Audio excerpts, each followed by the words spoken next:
18 নির্বাচনে কিন্তু আমি বৈধ হয়েছি। 1 মাস নির্বাচন করলাম। ডিসেম্বরের 30 তারিখে নির্বাচন ছিল। ডিসেম্বরের 27 তারিখে হাইকোর্ট থেকে আমাকে অবৈধ ঘোষণা করা হলো। 2 দিন আগে এটা রাষ্ট্রীয় ষড়যন্ত্র ছিল আমার বিরুদ্ধে।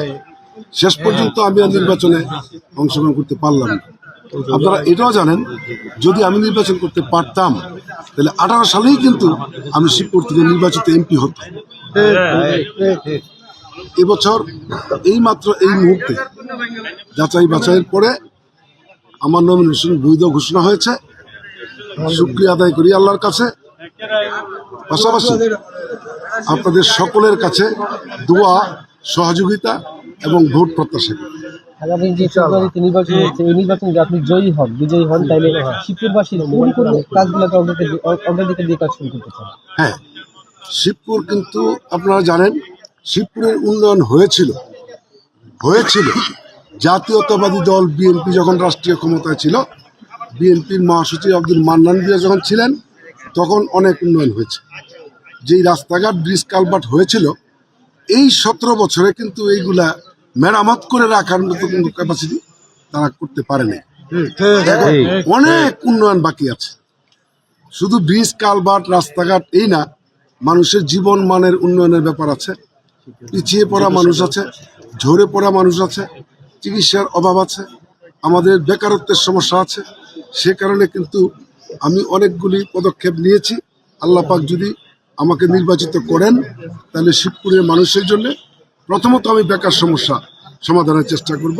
নতুন নতুন মিল, ফ্যাক্টরি, ইন্ডাস্ট্রি এখানে আনার চেষ্টা করব। দ্বিতীয়ত হচ্ছে চিকিৎসা ব্যবস্থায় শুধু শিবপুর না, নরসিংদী জেলাটাই কিন্তু এখনো পিছিয়ে আছে।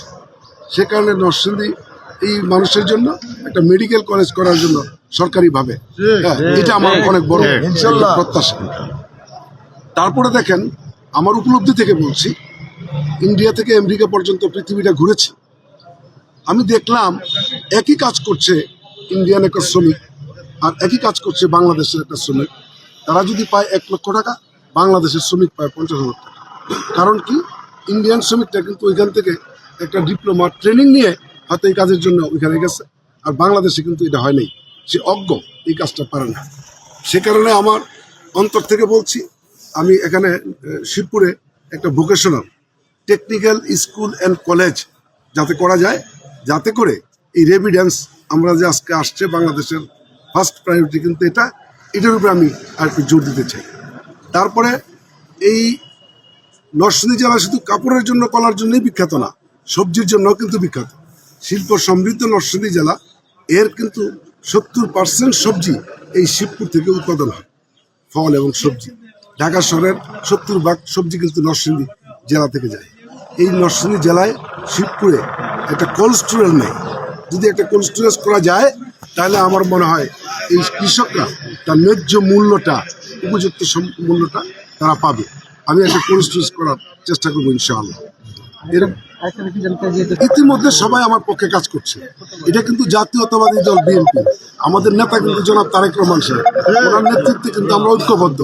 বাংলাদেশের যে কোনো সময়ের চেয়ে, যে কোনো দলের চেয়ে এই মুহূর্তে জাতীয়তাবাদী দল, আমাদের নেতা জনাব তারেক রহমানের নেতৃত্বে কিন্তু আমরা ঐক্যবদ্ধ আছি। আমাদের মধ্যে কোনো দ্বিধাদ্বন্দ্ব নেই। আমাদের তোফাজ্জল হোসেন মাস্টার সাহেব প্রবীণ নেতা, আমাদের এই আবুল হারিস সিকাবদার, কালামিয়া স্যার, উনি প্রবীণ নেতা। আমাদের সেন্ট্রালের নেতা আছে আমার ছোট ভাই আকরামুল হাসান মিন্টু, সে নতুন নেতা, সবারই জনপ্রিয়তা আছে। আবু সালেহ রিকাবদার সাধারণ সম্পাদক, প্রবীণ নেতা, বীর মুক্তিযোদ্ধা, ওরা সবাই কিন্তু আমার সাথে একসাথে কাজ করছে ইনশাআল্লাহ। মনে হয় এবারের নির্বাচনটা আসলে খুব চ্যালেঞ্জিং নির্বাচন। সেই ক্ষেত্রে আমরা দেখেছি